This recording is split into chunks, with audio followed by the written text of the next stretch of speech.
खेल की जारी फुटबॉल टूर्नामेंट मैच के अफगान क्लब ताने बड़खेल क्लब ته ماته ورکړې او ټایټل یې په خپل نوم کړی دی. نور تفصیل به ګورو د عمران زریاب په دې رپورټ کې.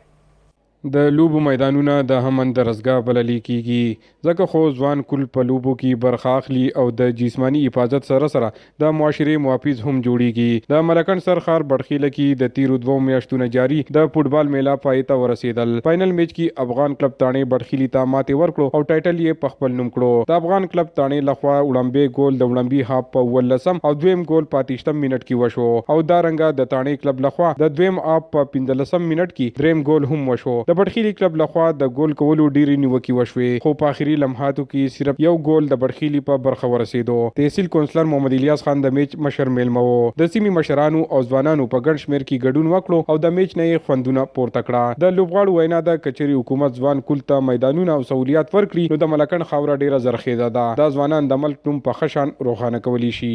حکومت نه دغه غوښتنه کوي چې زنګ د پاره لکه نور غرونو دغه کې ځکه چې دا ینګ کم کسان چې دي د لکه فوټبال طرف ته توجه شي او زنګ پلیران خپل پلیران راوځي چې د قوم د پاره د ملک لپاره په کار باندې راشي. داسې ټورنمنټونه په کار دي چې دا کم نوجوان نسل د نشو تماشو طرف ته روان دي چې هغه دغه نه منی شي او په داسې قسمه سرګرمیو کې چې هغه ته موقع موږ خاص کر په ملکن او بڑخیل کې خو دومره ټیلنټ دی خو دې کله چې د حکومت د ګورنمنټ نو جوړ شوی نو دوی اعلان کړو چې موږ په هر یونین کونسل کې موږ ګراوندونه جوړو خو یونین کونسل لاسکه چې په تحصیل او په ضلع کې هم چېرته نوی ګراوند موږ ونریدو نو ډېر د افسوس مقام دی چې ګراوندونه راشي نو ټیلنټ ور رامخته شي چې ګراوندونه نه وي نو ټیلنټ څنګه په پته لګي. یاد دی وی چې د فوټبال د ټورنمنت کې د ټولي ضلع نه 14 ټیمونو برخه اخیستي و کوم چې د حکومت د توجه نشوالي نه بغیر په خشان تر سره شو. د میچ اخیره کې د تقسیم انعامات دستور وشوه.